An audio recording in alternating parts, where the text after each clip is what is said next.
أعوذ بالله من الشيطان الرجيم. بسم الله الرحمن الرحيم. ألف لام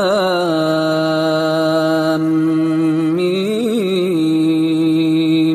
ذلك الكتاب لا ريب فيه هدى للمتقين الذين يؤمنون بالغيب ويقيمون الصلاة ومما رزقناهم ينفقون والذين يؤمنون بما أنزل إليك وما أنزل من قبلك وبالآخرة هم يوقنون أولئك على هدى من ربهم وأولئك هم المفلحون. إن الذين كفروا سواء عليهم أأنذرتهم أم لم تنذرهم لا يؤمنون. ختم الله على قلوبهم وعلى سمعهم وعلى أبصارهم غشاوة ولهم عذاب عظيم. ومن الناس من يقول آمنا بالله وباليوم الآخر وما هم بمؤمنين يخادعون الله والذين آمنوا وما يخدعون إلا أنفسهم وما يشعرون. في قلوبهم مرض فزادهم الله مرضا ولهم عذاب أليم بما كانوا يكذبون. وإذا قيل لهم لا تفسدوا في الأرض قالوا إنما نحن مصلحون ألا إنهم هم المفسدون ولكن لا يشعرون. وإذا قيل لهم آمنوا كما آمن الناس قالوا أنؤمن كما آمن السفهاء ألا إنهم هم السفهاء ولكن لا يعلمون. وإذا لقوا الذين آمنوا قالوا آمنا وإذا خلوا إلى شياطينهم قالوا إنا معكم إنما نحن مستهزئون. الله يستهزئ بهم ويمدهم في طغيانهم يعمهون. أولئك الذين اشتروا الضلالة بالهدى فما ربحت تجارتهم وما كانوا مهتدين. مثلهم كمثل الذي استوقد نارا فلما أضاءت ما حوله ذهب الله بنورهم وتركهم في ظلمات لا يبصرون. صم بكم عمي فهم لا يرجعون. أو كصيب من السماء فيه ظلمات ورعد وبرق يجعلون أصابعهم في آذانهم من الصواعق حذر الموت والله محيط بالكافرين. يكاد البرق يخطف أبصارهم كلما أضاء لهم مشوا فيه وإذا أظلم عليهم قاموا ولو شاء الله لذهب بسمعهم وأبصارهم إن الله على كل شيء قدير. يا أيها الناس اعبدوا ربكم الذي خلقكم والذين من قبلكم لعلكم تتقون الذي جعل لكم الأرض فراشا والسماء بناء وأنزل من السماء ماء فأخرج به من الثمرات رزقا لكم فلا تجعلوا لله أندادا وأنتم تعلمون. وإن كنتم في ريب مما نزلنا على عبدنا فأتوا بسورة من مثله وادعوا شهداءكم من دون الله إن كنتم صادقين. فإن لم تفعلوا ولن تفعلوا فاتقوا النار التي وقودها الناس والحجارة أعدت للكافرين. وبشر الذين آمنوا وعملوا الصالحات أن لهم جنات تجري من تحتها الأنهار كلما رزقوا منها من ثمرة رزقا قالوا هذا الذي رزقنا من قبل وأتوا به متشابها ولهم فيها أزواج مطهرة وهم فيها خالدون. إن الله لا يستحيي أن يضرب مثلا ما بعوضة فما فوقها فأما الذين آمنوا فيعلمون أنه الحق من ربهم وأما الذين كفروا فيقولون ماذا أراد الله بهذا مثلا يضل به كثيرا ويهدي به كثيرا وما يضل به إلا الفاسقين الذين ينقضون عهد الله من بعد ميثاقه ويقطعون ما أمر الله به أن يوصل ويفسدون في الأرض أولئك هم الخاسرون. كيف تكفرون بالله وكنتم أمواتا فأحياكم ثم يميتكم ثم يحييكم ثم إليه ترجعون. هو الذي خلق لكم ما في الأرض جميعا ثم استوى إلى السماء فسواهن 7 سماوات وهو بكل شيء عليم.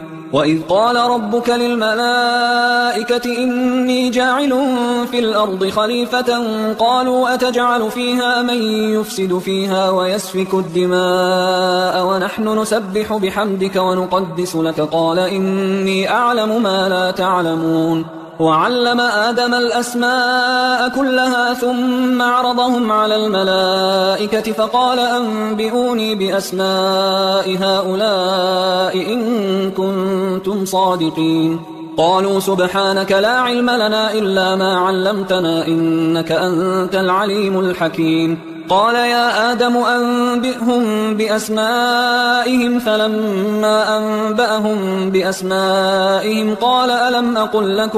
قال ألم أقل لكم إني أعلم غيب السماوات والأرض وأعلم ما تبدون وما كنتم تكتمون وإذ قلنا للملائكة اسجدوا لآدم فسجدوا إلا إبليس أبى واستكبر وكان من الكافرين وقلنا يا آدم اسكن أنت وزوجك الجنة وكلا منها رغدا حيث شئتما ولا تقربا هذه الشجرة فتكونا من الظالمين فأزلهما الشيطان عنها فأخرجهما مما كانا فيه وقلنا اهبطوا بعضكم لبعض عدو ولكم في الأرض مستقر ومتاع إلى حين فتلقى آدم من ربه كلمات فتاب عليه إنه هو التواب الرحيم قلنا اهبطوا منها جميعا فإما يأتينكم مني هدى فمن تبع هداي فلا خوف عليهم ولا هم يحزنون والذين كفروا وكذبوا بآياتنا أولئك أصحاب النار هم فيها خالدون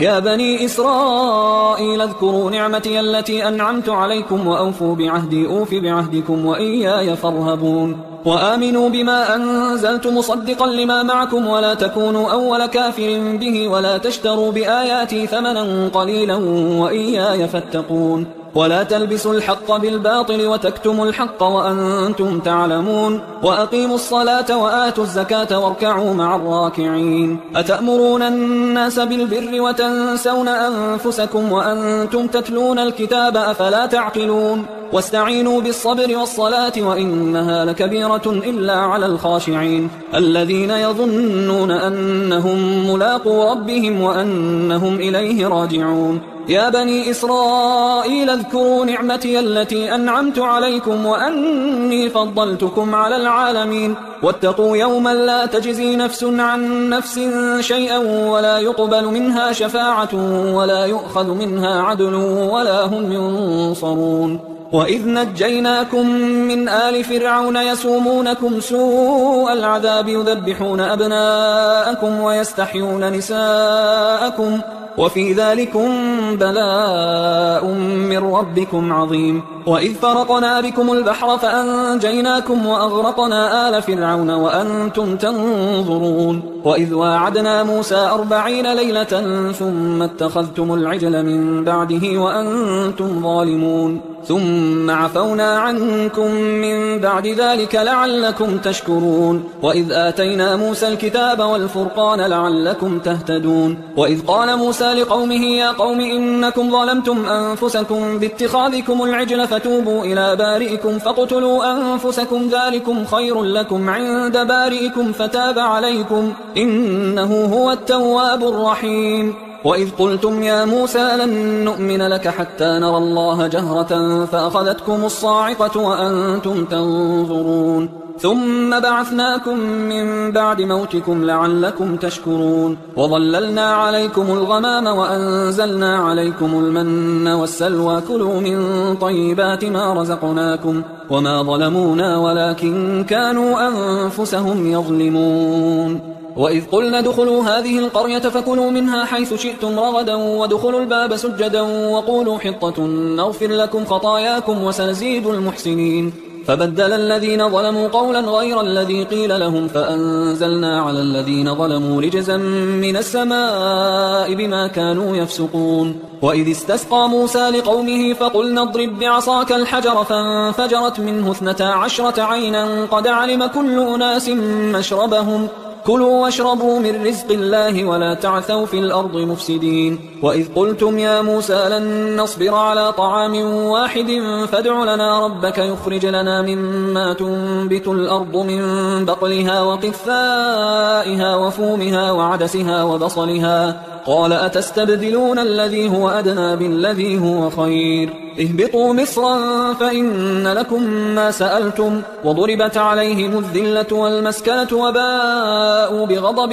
من الله ذلك بأنهم كانوا يكفرون بآيات الله ويقتلون النبيين بغير الحق ذلك بما عصوا وكانوا يعتدون إن الذين آمنوا والذين هادوا والنصارى والصابئين من آمن بالله واليوم الآخر وعمل صالحا فلهم أجرهم عند ربهم ولا خوف عليهم ولا هم يحزنون وإذ أخذنا ميثاقكم ورفعنا فوقكم الطور خذوا ما آتيناكم بقوة واذكروا ما فيه لعلكم تتقون ثم توليتم من بعد ذلك فلولا فضل الله عليكم ورحمته لكنتم من الخاسرين ولقد علمتم الذين اعتدوا منكم في السبت فقلنا لهم كونوا قردة خاسئين فجعلناها نكالا لما بين يديها وما خلفها وموعظة للمتقين وإذ قال موسى لقومه إن الله يأمركم أن تذبحوا بقرة قالوا أتتخذنا هزوا قال أعوذ بالله أن أكون من الجاهلين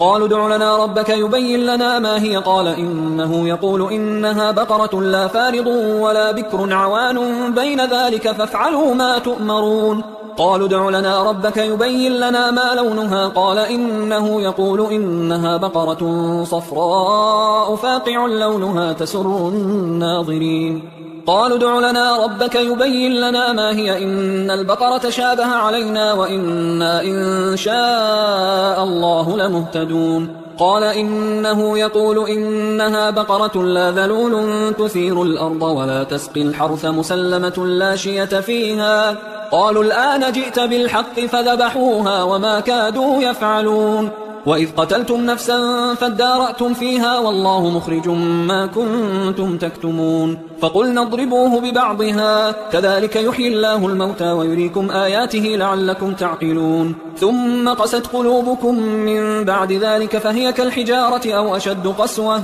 وإن من الحجارة لما يتفجر منه الأنهار وإن منها لما يشقق فيخرج منه الماء وإن منها لما يهبط من خشية الله وما الله بغافل عما تعملون أفتطمعون أن يؤمنوا لكم وقد كان فريق منهم يسمعون كلام الله ثم يحرفونه من بعد ما عقلوه وهم يعلمون وإذا لقوا الذين آمنوا قالوا آمنا وإذا خلا بعضهم إلى بعض قالوا أتحدثونهم بما فتح الله عليكم ليحاجوكم به عند ربكم أفلا تعقلون أولا يعلمون أن الله يعلم ما يسرون وما يعلنون ومنهم أميون لا يعلمون الكتاب إلا أماني وإنهم إلا يظنون فويل للذين يكتبون الكتاب بأيديهم ثم يقولون هذا من عند الله ليشتروا به ثمنا قليلا فويل لهم مما كتبت أيديهم وويل لهم مما يكسبون وقالوا لن تمسنا النار إلا أياما معدودة قل أتخذتم عند الله عهدا فلن يخلف الله عهده أم تقولون على الله ما لا تعلمون بلى من كسب سيئة وأحاطت به خطيئته فأولئك أصحاب النار هم فيها خالدون والذين آمنوا وعملوا الصالحات أولئك أصحاب الجنة هم فيها خالدون وإذ أخذنا ميثاق بني إسرائيل لا تعبدون إلا الله وبالوالدين إحسانا وذي القربى واليتامى والمساكين وقولوا للناس حسنا وأقيموا الصلاة وآتوا الزكاة ثم توليتم إلا قليلا منكم وأنتم معرضون وإذ أخذنا ميثاقكم لا تسفكون دماءكم ولا تخرجون أنفسكم من دياركم ثم أقررتم وأنتم تشهدون ثم أنتم هؤلاء تقتلون أنفسكم وتخرجون فريقا منكم من ديارهم تظاهرون عليهم بالإثم والعدوان وإن يأتوكم أسارى تفادوهم وهو محرم عليكم إخراجهم أفتؤمنون ببعض الكتاب وتكفرون ببعض فما جزاء من يفعل ذلك منكم إلا خزي في الحياة الدنيا ويوم القيامة يردون إلى أشد العذاب وما الله بغافل عما تعملون أولئك الذين اشتروا الحياة الدنيا بالآخرة فلا يخفف عنهم العذاب ولا هم ينصرون ولقد آتينا موسى الكتاب وقفينا من بعده بالرسل وآتينا عيسى ابن مريم البينات وأيدناه بروح القدس أفكلما جاءكم رسول بما لا تهوى أنفسكم استكبرتم ففريقا كذبتم وفريقا تقتلون وقالوا قلوبنا غلف بل لعنهم الله بكفرهم فقليلا ما يؤمنون ولما جاءهم كتاب من عند الله مصدق لما معهم وكانوا من قبل يستفتحون على الذين كفروا فلما جاءهم ما عرفوا كفروا به فلعنة الله على الكافرين بئس ما اشتروا به أنفسهم أن يكفروا بما أنزل الله بغيا أن ينزل الله من فضله على من يشاء من عباده فباءوا بغضب على غضب وللكافرين عذاب مهين وإذا قيل لهم آمنوا بما أنزل الله قالوا نؤمن بما أنزل علينا ويكفرون بما وراءه وهو الحق مصدقا لما معهم قل فلم تقتلون أنبياء الله من قبل إن كنتم مؤمنين ولقد جاءكم موسى بالبينات ثم اتخذتم العجل من بعده وأنتم ظالمون وإذ أخذنا ميثاقكم ورفعنا فوقكم الطور خذوا ما آتيناكم بقوة واسمعوا قالوا سمعنا وعصينا وأشربوا في قلوبهم العجل بكفرهم قل بئس ما يأمركم به إيمانكم إن كنتم مؤمنين قل إن كانت لكم الدار الآخرة عند الله خالصة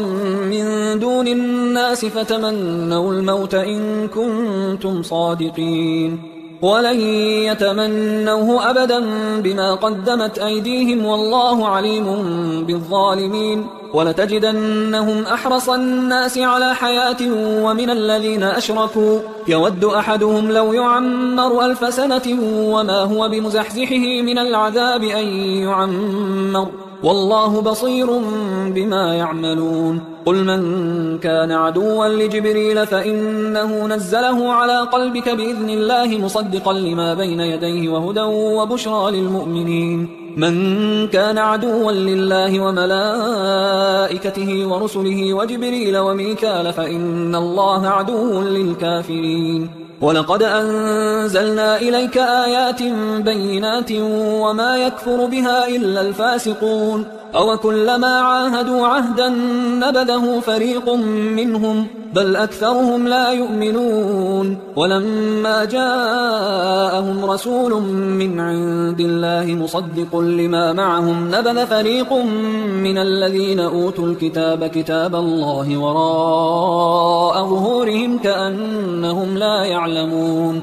واتبعوا ما تتلو الشياطين على ملك سليمان وما كفر سليمان ولكن الشياطين كفروا يعلمون الناس السحر وما أنزل على الملكين ببابل هاروت وماروت وما يعلمان من أحد حتى يقولا إنما نحن فتنة فلا تكفر فيتعلمون منهما ما يفرقون به بين المرء وزوجه وما هم بضارين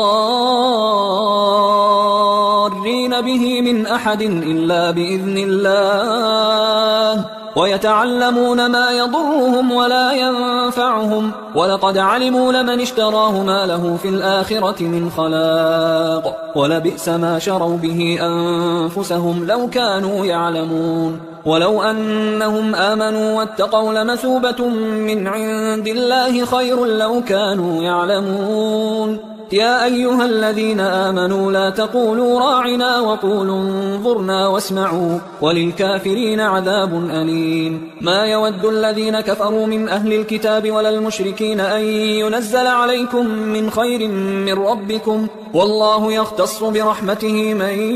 يشاء والله ذو الفضل العظيم. ما ننسخ من آية أو ننسها نأت بخير منها أو مثلها. ألم تعلم أن الله على كل شيء قدير؟ ألم تعلم أن الله له ملك السماوات والأرض وما لكم من دون الله من ولي ولا نصير؟ أم تريدون أن تسألوا رسولكم كما سئل موسى من قبل ومن يتبدل الكفر بالإيمان فقد ضل سواء السبيل. ود كثير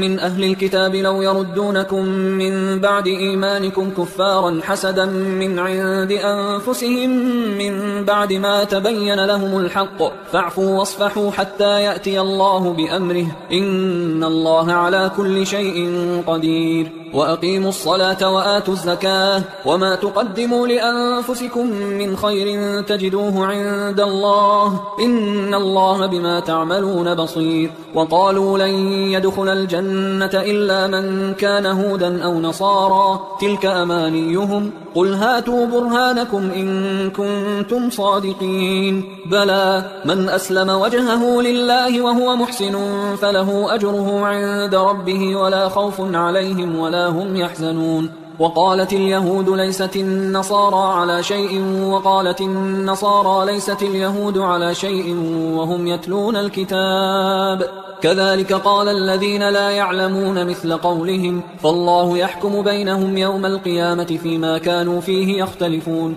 ومن أظلم ممن منع مساجد الله أن يذكر فيها اسمه وسعى في خرابها أولئك ما كان لهم أن يدخلوها إلا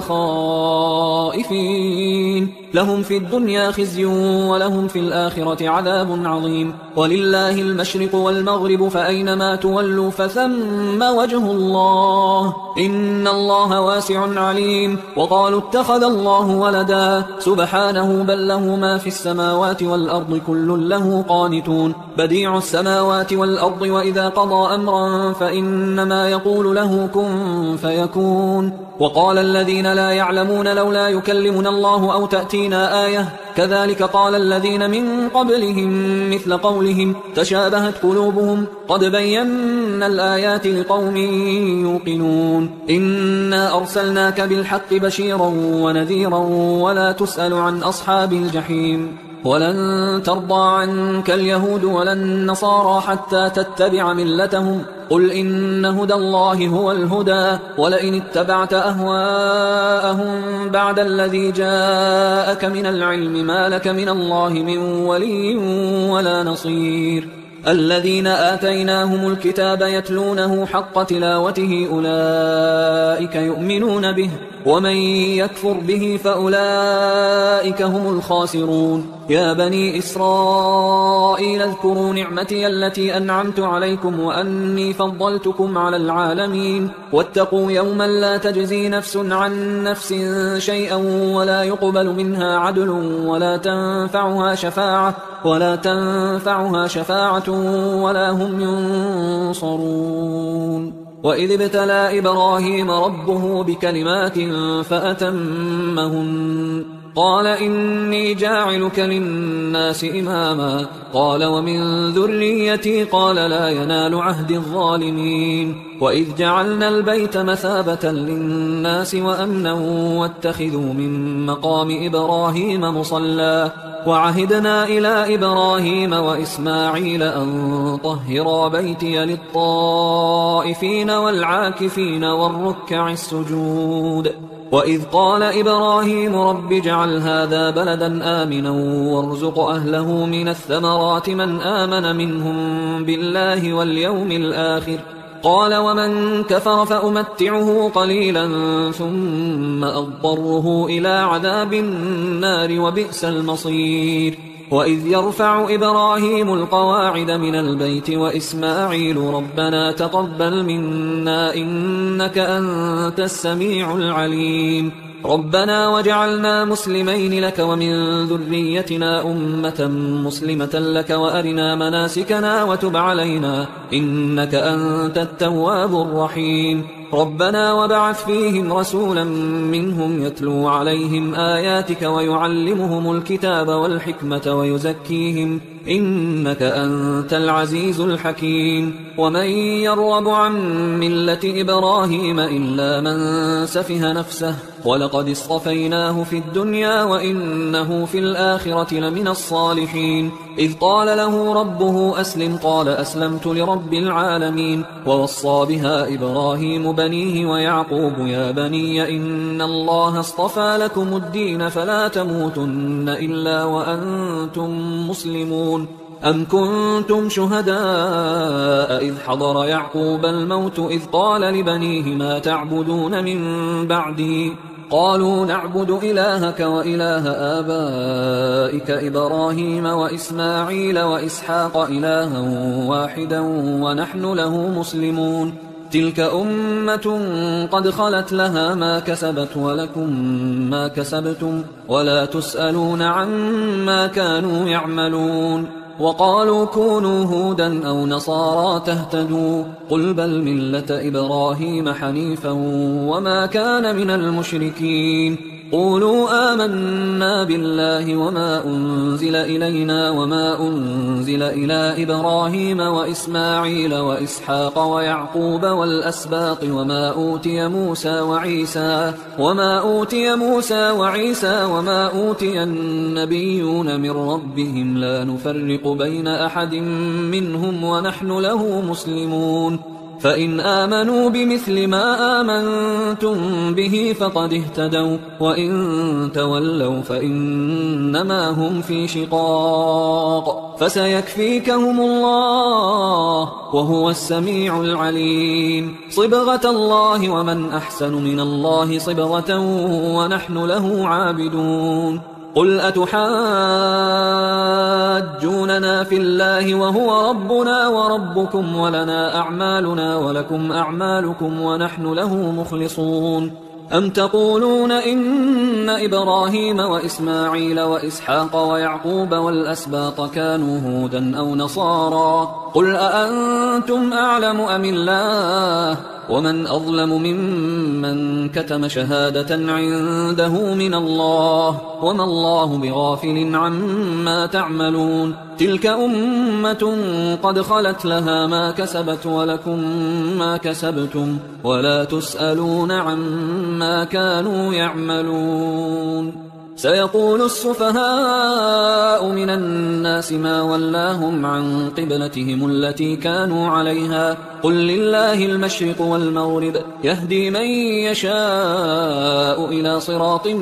مستقيم وكذلك جعلناكم أمة وسطا لتكونوا شهداء على الناس ويكون الرسول عليكم شهيدا وما جعلنا القبلة التي كنت عليها إلا لنعلم من يتبع الرسول ممن ينقلب على عقبيه وإن كانت لكبيرة إلا على الذين هدى الله وما كان الله ليضيع إيمانكم إن الله بالناس لرؤوف رحيم قد نرى تقلب وجهك في السماء فلنولينك قبلة ترضاها فول وجهك شطر المسجد الحرام وحيث ما كنتم فولوا وجوهكم شطره وإن الذين أوتوا الكتاب ليعلمون أنه الحق من ربهم وما الله بغافل عما يعملون ولئن أتيت الذين أوتوا الكتاب بكل آية ما تبعوا قبلتك وما أنت بتابع قبلتهم وما بعضهم بتابع قبلة بعض ولئن اتبعت أهواءهم من بعد ما جاءك من العلم إنك إذا لمن الظالمين الذين آتيناهم الكتاب يعرفونه كما يعرفون أبناءهم وإن فريقا منهم ليكتمون الحق وهم يعلمون. الحق من ربك فلا تكونن من الممترين. ولكل وجهة هو موليها فاستبقوا الخيرات أينما تكونوا يأت بكم الله جميعا إن الله على كل شيء قدير. ومن حيث خرجت فول وجهك شطر المسجد الحرام وإنه للحق من ربك وما الله بغافل عما تعملون. ومن حيث خرجت فول وجهك شطر المسجد الحرام وحيث ما كنتم فولوا وجوهكم شطره لئلا يكون للناس عليكم حجة إلا الذين ظلموا منهم فلا تخشوهم واخشوني ولأتم نعمتي عليكم ولعلكم تهتدون. كما أرسلنا فيكم رسولا منكم يتلو عليكم آياتنا ويزكيكم ويعلمكم الكتاب والحكمة ويعلمكم ما لم تكونوا تعلمون. فاذكروني أذكركم واشكروا لي ولا تكفرون. يا أيها الذين آمنوا استعينوا بالصبر والصلاة إن الله مع الصابرين. ولا تقولوا لمن يقتل في سبيل الله أموات بل أحياء ولكن لا تشعرون. ولنبلونكم بشيء من الخوف والجوع ونقص من الأموال والأنفس والثمرات وبشر الصابرين الذين إذا أصابتهم مصيبة قالوا إنا لله وإنا إليه راجعون. أولئك عليهم صلوات من ربهم ورحمة وأولئك هم المهتدون. إن الصفا والمروة من شعائر الله فمن حج البيت أو اعتمر فلا جناح عليه أن يطوف بهما ومن تطوع خيرا فإن الله شاكر عليم. إن الذين يكتمون ما أنزلنا من البينات والهدى من بعد ما بيناه للناس في الكتاب أولئك يلعنهم الله ويلعنهم اللاعنون إلا الذين تابوا وأصلحوا وبينوا فأولئك أتوب عليهم وأنا التواب الرحيم. إن الذين كفروا وماتوا وهم كفار أولئك عليهم لعنة الله والملائكة والناس أجمعين خالدين فيها لا يخفف عنهم العذاب ولا هم ينظرون. وإلهكم إله واحد لا إله إلا هو الرحمن الرحيم. إن في خلق السماوات والأرض واختلاف الليل والنهار والفلك التي تجري في البحر بما ينفع الناس وما أنزل الله من السماء من ماء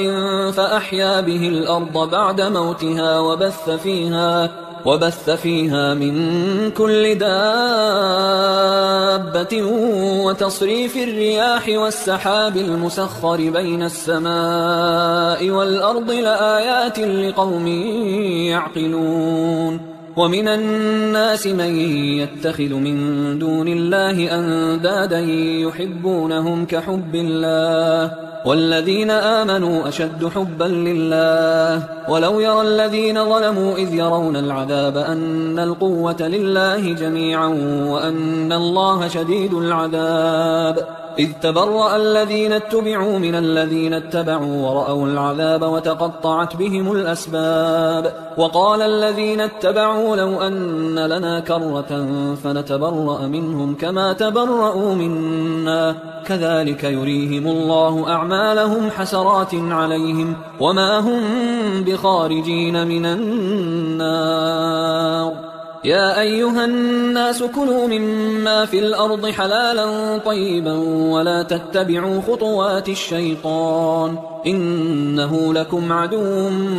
مبين. إنما يأمركم بالسوء والفحشاء وأن تقولوا على الله ما لا تعلمون. وإذا قيل لهم اتبعوا ما أنزل الله قالوا بل نتبع ما ألفينا عليه آباءنا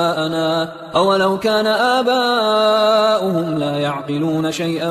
ولا يهتدون ومثل الذين كفروا كمثل الذي ينعق بما لا يسمع إلا دعاء ونداء صم بكم عمي فهم لا يعقلون يا أيها الذين آمنوا كلوا من طيبات ما رزقناكم واشكروا لله إن كنتم إياه تعبدون إنما حرم عليكم الميتة والدم ولحم الخنزير وما أهل به لغير الله فمن اضطر غير باغ ولا عاد فلا إثم عليه إن الله غفور رحيم إن الذين يكتمون ما أنزل الله من الكتاب ويشترون به ثمنا قليلا أولئك ما يأكلون في بطونهم إلا النار ولا يكلمهم الله يوم القيامة ولا يزكيهم ولهم عذاب أليم أولئك الذين اشتروا الضلالة بالهدى والعذاب بالمغفرة فما أصبرهم على النار ذلك بأن الله نزل الكتاب بالحق وإن الذين اختلفوا في الكتاب لفي شقاق بعيد ليس البر أن تولوا وجوهكم قبل المشرق والمغرب ولكن البر من آمن بالله واليوم الآخر والملائكة والكتاب والنبيين وآتى المال على حبه ذوي القربى واليتامى والمساكين وابن السبيل والسائلين وفي الرقاب وأقام الصلاة وآتى الزكاة والموفون بعهدهم إذا عاهدوا والصابرين في البأساء والضراء وحين البأس أولئك الذين صدقوا وأولئك هم المتقون يا أيها الذين آمنوا كتب عليكم القصاص في القتلى الحر بالحر والعبد بالعبد والأنثى بالأنثى فمن عفي له من أخيه شيء فاتباع بالمعروف وأداء إليه بإحسان ذلك تخفيف من ربكم ورحمة فمن اعتدى بعد ذلك فله عذاب أليم ولكم في القصاص حياة يا أولي الألباب لعلكم تتقون كتب عليكم إذا حضر أحدكم الموت إن ترك خيرا الوصية للوالدين والأقربين بالمعروف حقا على المتقين فمن بدله بعدما سمعه فإنما إثمه على الذين يبدلونه إن الله سميع عليم فمن خاف من موص جنفا أو إثما فأصلح بينهم فلا إثم عليه إن الله غفور رحيم يا أيها الذين آمنوا كتب عليكم الصيام كما كتب على الذين من قبلكم لعلكم تتقون أياما معدودات فمن كان منكم مريضا أو على سفر فعدة من أيام أخر وعلى الذين يطيقونه فدية طعام مسكين فمن تطوع خيرا فهو خير له وأن تصوموا خير لكم إن كنتم تعلمون شهر رمضان الذي أنزل فيه القرآن هدى للناس وبينات من الهدى والفرقان فمن شهد منكم الشهر فليصم ومن كان مريضا أو على سفر فعدة من أيام أخر يريد الله بكم اليسر ولا يريد بكم العسر ولتكملوا العدة ولتكبروا الله على ما هداكم ولعلكم تشكرون وإذا سألك عبادي عني فإني قريب أجيب دعوة الداعي إذا دعان فليستجيبوا لي وليؤمنوا بي لعلهم يرشدون أحل لكم ليلة الصيام الرفث إلى نسائكم هن لباس لكم وأنتم لباس لهن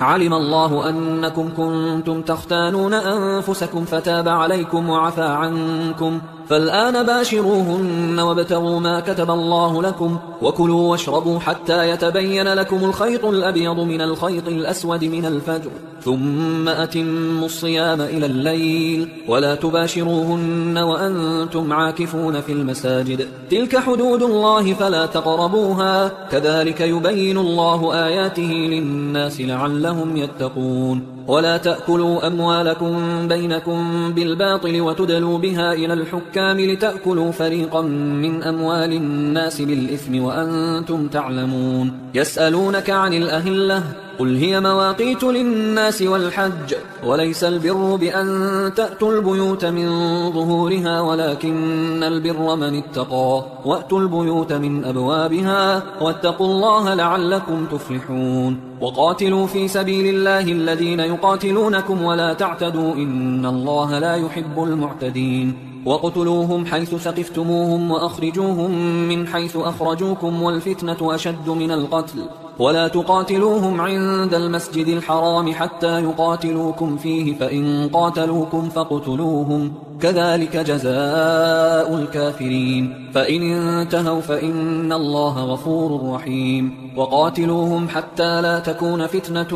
ويكون الدين لله فإن انتهوا فلا عدوان إلا على الظالمين الشهر الحرام بالشهر الحرام والحرمات قصاص فمن اعتدى عليكم فاعتدوا عليه بمثل ما اعتدى عليكم واتقوا الله واعلموا أن الله مع المتقين وأنفقوا في سبيل الله ولا تلقوا بأيديكم إلى التهلكة وأحسنوا إن الله يحب المحسنين وأتموا الحج والعمرة لله فإن أحصرتم فما استيسر من الهدي ولا تحلقوا رؤوسكم حتى يبلغ الهدي محله فمن كان منكم مريضا أو به أذى من رأسه ففدية من صيام أو صدقة أو نسك فإذا أمنتم فمن تمتع بالعمرة إلى الحج فما استيسر من الهدي فمن لم يجد فصيام 3 أيام في الحج و7 إذا رجعتم تلك 10 كاملة ذلك لمن لم يكن أهله حاضر المسجد الحرام واتقوا الله واعلموا أن الله شديد العقاب الحج أشهر معلومات فمن فرض فيهن الحج فلا رفث ولا فسوق ولا جدال في الحج وما تفعلوا من خير يعلمه الله وتزودوا فإن خير الزاد التقوى واتقون يا أولي الألباب ليس عليكم جناح أن تبتغوا فضلا من ربكم فإذا أفضتم من عرفات فاذكروا الله عند المشعر الحرام واذكروه كما هداكم وإن كنتم من قبله لمن الضالين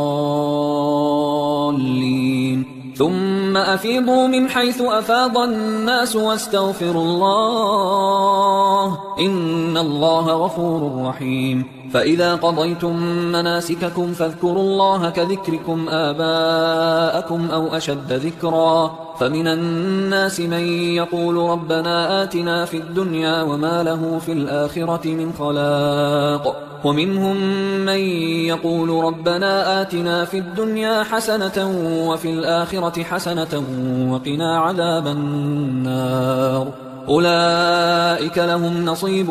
مما كسبوا والله سريع الحساب واذكروا الله في أيام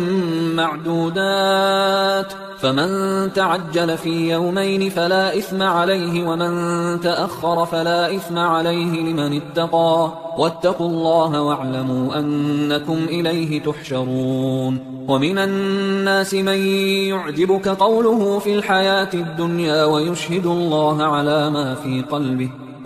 الله على ما في قلبه وهو ألد الخصام وإذا تولى سعى في الأرض ليفسد فيها ويهلك الحرث والنسل والله لا يحب الفساد وإذا قيل له اتق الله أخذته العزة بالإثم فحسبه جهنم ولبئس المهاد ومن الناس من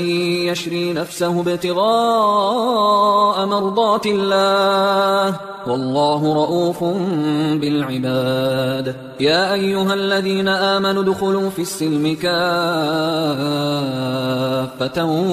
ولا تتبعوا خطوات الشيطان إنه لكم عدو مبين. فإن زللتم من بعد ما جاءتكم البينات فاعلموا أن الله عزيز حكيم. هل ينظرون إلا أن يأتيهم الله في ظلل من الغمام والملائكة وقضي الأمر وإلى الله ترجع الأمور. سل بني إسرائيل كم آتيناهم من آية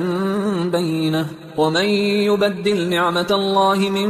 بعد ما جاءته فإن الله شديد العقاب. زين للذين كفروا الحياة الدنيا ويسخرون من الذين آمنوا والذين اتقوا فوقهم يوم القيامة والله يرزق من يشاء بغير حساب. كان الناس أمة واحدة فبعث الله النبيين مبشرين ومنذرين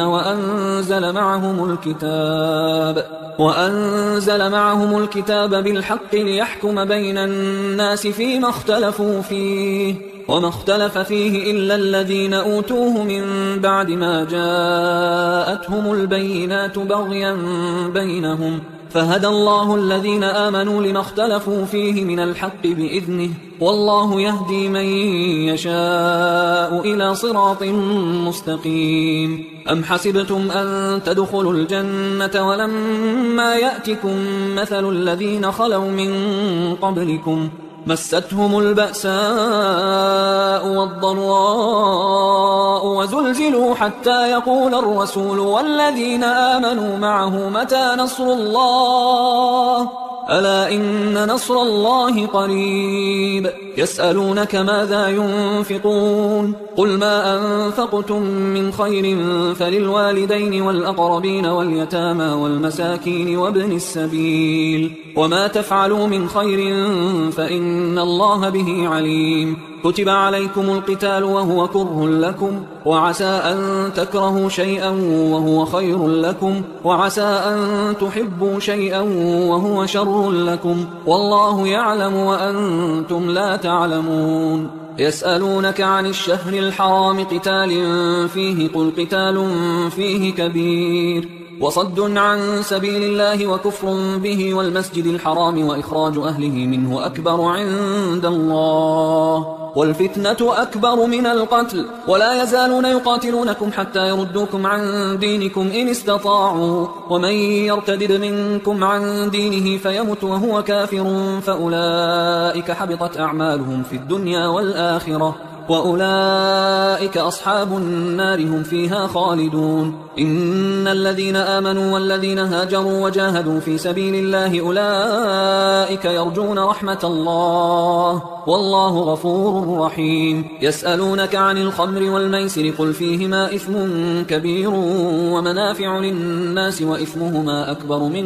نفعهما ويسألونك ماذا ينفقون قل العفو كذلك يبين الله لكم الآيات لعلكم تتفكرون في الدنيا والآخرة. ويسألونك عن اليتامى قل إصلاح لهم خير وإن تخالطوهم فإخوانكم والله يعلم المفسد من المصلح ولو شاء الله لأعنتكم إن الله عزيز حكيم. ولا تنكحوا المشركات حتى يؤمن ولأمة مؤمنة خير من مشركة ولو أعجبتكم ولا تنكحوا المشركين حتى يؤمنوا ولعبد مؤمن خير من مشرك ولو أعجبكم أولئك يدعون إلى النار والله يدعو إلى الجنة والمغفرة بإذنه ويبين آياته للناس لعلهم يتذكرون. ويسألونك عن المحيض قل هو أذى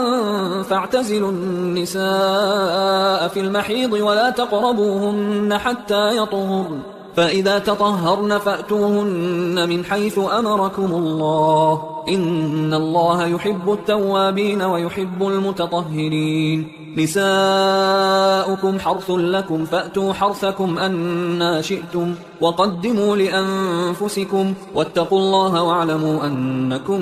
ملاقوه وبشر المؤمنين. ولا تجعلوا الله عرضة لأيمانكم أن تبروا وتتقوا وتصلحوا بين الناس والله سميع عليم. لا يؤاخذكم الله باللغو في أيمانكم ولكن يؤاخذكم بما كسبت قلوبكم والله غفور حليم. للذين يؤلون من نسائهم تربص 4 أشهر فإن فاءوا فإن الله غفور رحيم. وإن عزموا الطلاق فإن الله سميع عليم. والمطلقات يتربصن بأنفسهن 3 قروء ولا يحل لهن أن يكتمن ما خلق الله في أرحامهن إن كن يؤمن بالله واليوم الآخر وبعولتهن أحق بردهن في ذلك إن أرادوا إصلاحا ولهن مثل الذي عليهن بالمعروف وللرجال عليهن درجة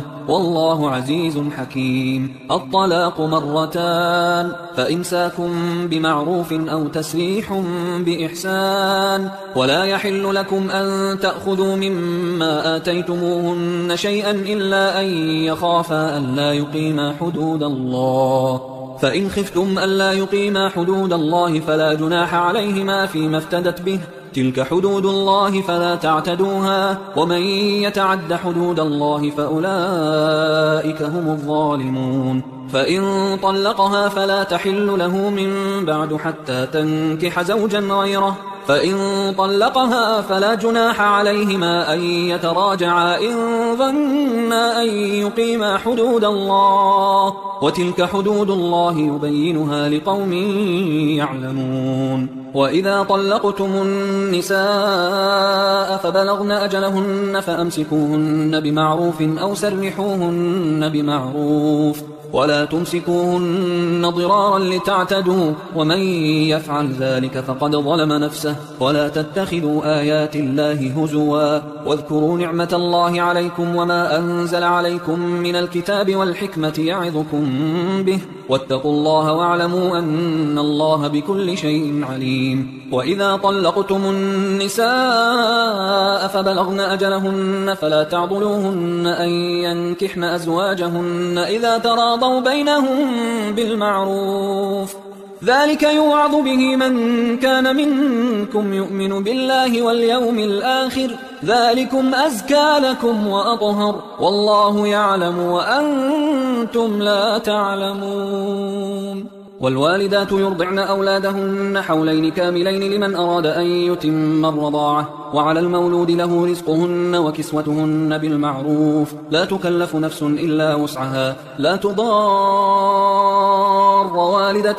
بولدها ولا مولود له بولده وعلى الوارث مثل ذلك فإن أرادا فصالا عن تراض منهما وتشاور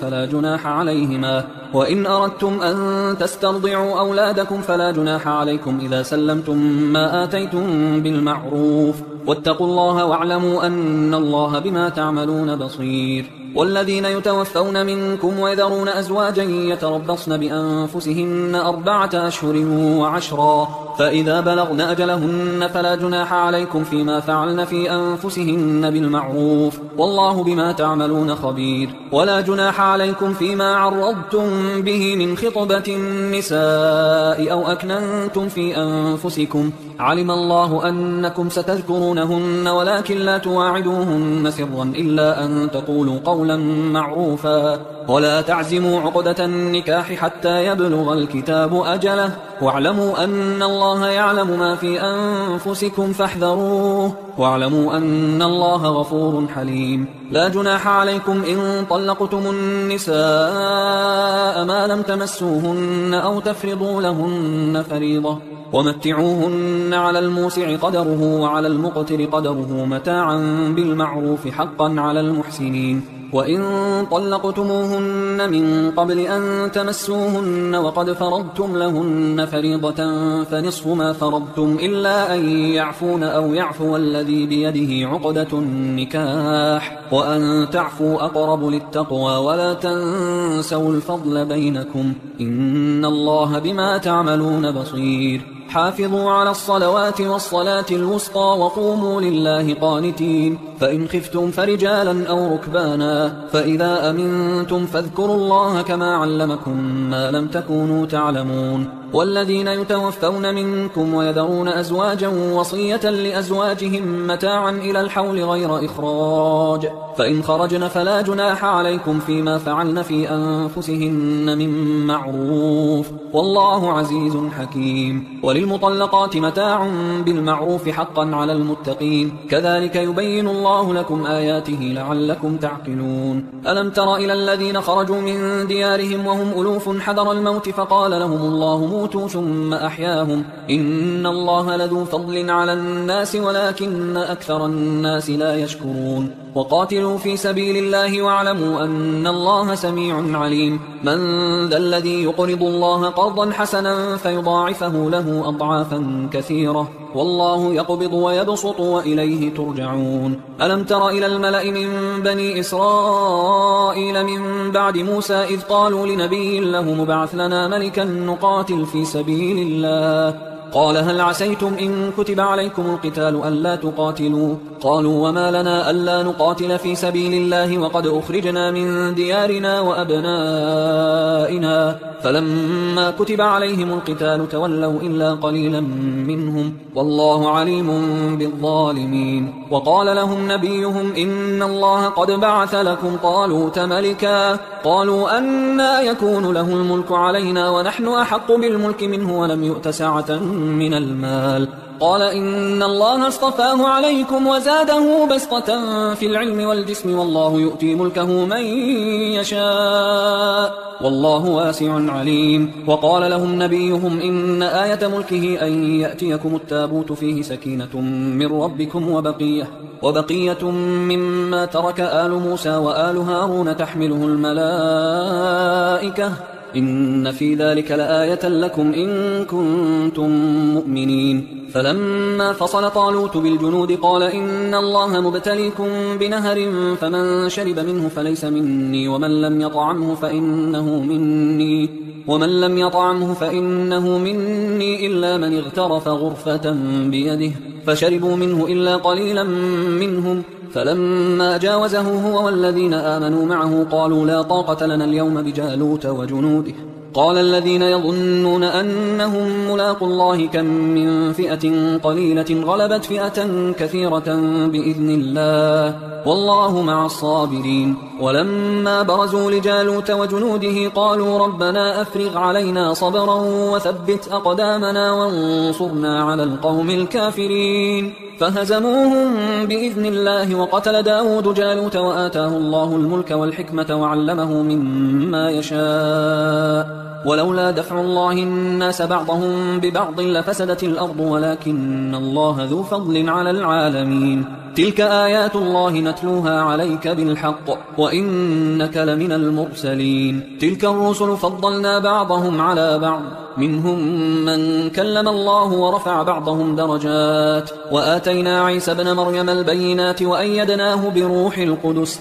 ولو شاء الله ما اقتتل الذين من بعدهم من بعد ما جاءتهم البينات ولكن اختلفوا فمنهم من آمن ومنهم من كفر ولو شاء الله ما اقتتلوا ولكن الله يفعل ما يريد. يا أيها الذين آمنوا أنفقوا مما رزقناكم من قبل أن يأتي يوم لا بيع فيه ولا خلة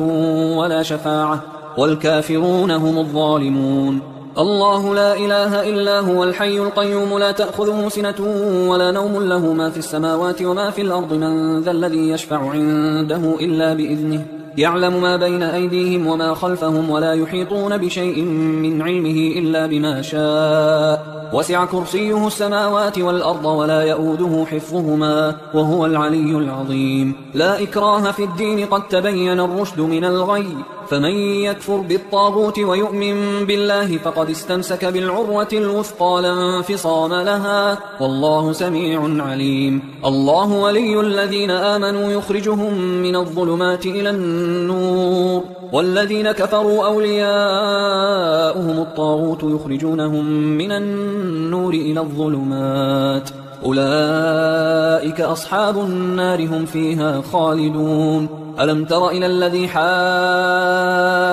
إبراهيم في ربه أن آتاه الله الملك إذ قال إبراهيم ربي الذي يحيي ويميت قال أنا أحيي وأميت قال إبراهيم فإن الله يأتي بالشمس من المشرق فأت بها من المغرب فبهت الذي كفر والله لا يهدي القوم الظالمين. أو كالذي مر على قرية وهي خاوية على عروشها قال أنى يحيي هذه الله بعد موتها فأماته الله 100 عام ثم بعثه قال كم لبثت قال لبثت يوما أو بعض يوم قال بل لبثت 100 عام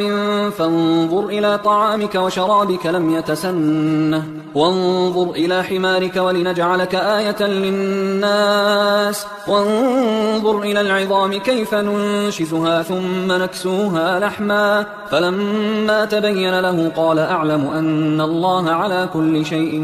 قدير. وإذ قال إبراهيم رب أرني كيف تحيي الموتى قال أولم تؤمن قال بلى ولكن ليطمئن قلبي قال فخذ 4 من الطير فصرهن إليك ثم اجعل على كل جبل منهن جزءا ثم ادعهن يأتينك سعيا واعلم أن الله عزيز حكيم. مثل الذين ينفقون أموالهم في سبيل الله كمثل حبة أنبتت 7 سنابل في كل سنبلة 100 حبة والله يضاعف لمن يشاء والله واسع عليم. الذين ينفقون أموالهم في سبيل الله ثم لا يتبعون ما أنفقوا منا ولا أذى لهم أجرهم عند ربهم ولا خوف عليهم ولا هم يحزنون. قول معروف ومغفرة خير من صدقة يتبعها أذى والله غني حليم. يا أيها الذين آمنوا لا تبطلوا صدقاتكم بالمن والأذى كالذي ينفق ماله رئاء الناس ولا يؤمن بالله واليوم الآخر فمثله كمثل صفوان عليه تراب فأصابه وابل فتركه صلدا لا يقدرون على شيء مما كسبوا والله لا يهدي القوم الكافرين. ومثل الذين ينفقون أموالهم ابتغاء مرضات الله وتثبيتا من أنفسهم كمثل جنة بربوة أصابها وابل فآتت أكلها ضعفين فإن لم يصبها وابل فطل والله بما تعملون بصير. أيود أحدكم أن تكون له جنة من نخيل وأعناب تجري من تحتها الأنهار له فيها من كل الثمرات وأصابه الكبر وله ذرية ضعفاء فأصابها إعصار فيه نار فاحترقت كذلك يبين الله لكم الآيات لعلكم تتفكرون. يا أيها الذين آمنوا أنفقوا من طيبات ما كسبتم ومما أخرجنا لكم من الأرض ولا تيمموا الخبيث منه تنفقون ولستم بآخذيه إلا أن تغمضوا فيه واعلموا أن الله غني حميد. الشيطان يعدكم الفقر ويأمركم بالفحشاء والله يعدكم مغفرة منه وفضلا والله واسع عليم. يؤتي الحكمة من يشاء ومن يؤت الحكمة فقد أوتي خيرا كثيرا وما يذكر إلا أولو الألباب. وما أنفقتم من نفقة أو نذرتم من نذر فإن الله يعلمه وما للظالمين من أنصار. إن تبدوا الصدقات فنعما هي وإن تخفوها وتؤتوها الفقراء فهو خير لكم ويكفر عنكم من سيئاتكم والله بما تعملون خبير. ليس عليك هداهم ولكن الله يهدي من يشاء وما تنفقوا من خير فلأنفسكم وما تنفقون إلا ابتغاء وجه الله وما تنفقوا من خير يوفى إليكم وأنتم لا تظلمون للفقراء الذين أحصروا في سبيل الله لا يستطيعون ضربا في الأرض يحسبهم الجاهل أغنياء من التعفف تعرفهم بسيماهم لا يسألون الناس إلحافا وما تنفقوا من خير فإن الله به عليم الذين ينفقون أموالهم بالليل والنهار سرا وعلانية فلهم أجرهم عند ربهم ولا خوف عليهم ولا هم يحزنون الذين يأكلون الربا لا يقومون إلا كما يقوم الذي يتخبطه الشيطان من المس ذلك بأنهم قالوا إنما البيع مثل الربا وأحل الله البيع وحرم الربا فمن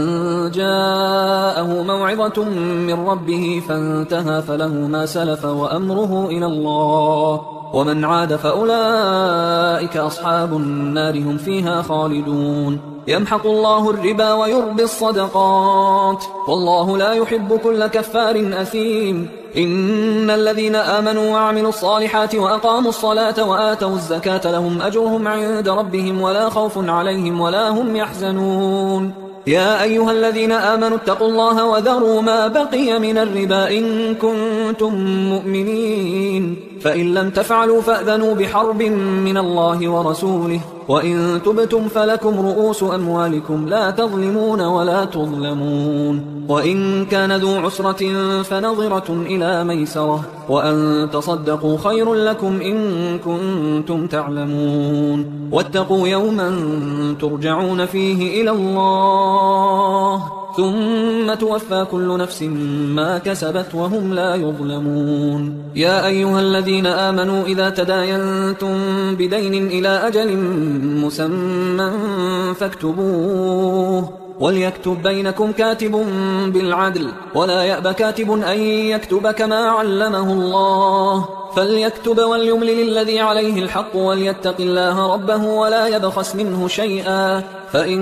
كان الذي عليه الحق سفيها أو ضعيفا أو لا يستطيع أن يمله فليملل وليه بالعدل واستشهدوا شهيدين من رجالكم فإن لم يكونا رجلين فرجل وامرأتان ممن ترضون من الشهداء أن تضل إحداهما فتذكر إحداهما الأخرى ولا يأبى الشهداء إذا ما دعوا ولا تسأموا أن تكتبوه صغيرا أو كبيرا إلى أجله ذلكم أقسط عند الله وأقوم للشهادة وأدنى أن لا ترتابوا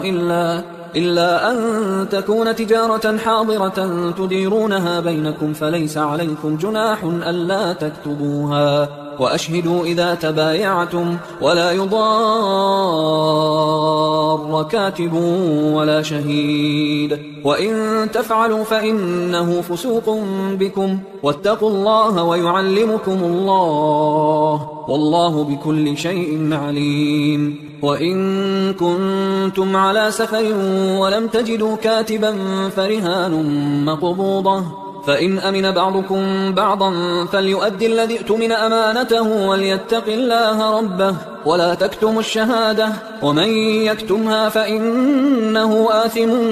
قلبه والله بما تعملون عليم لله ما في السماوات وما في الأرض وإن تبدوا ما في أنفسكم أو تخفوه يحاسبكم به الله فيغفر لمن يشاء ويعذب من يشاء والله على كل شيء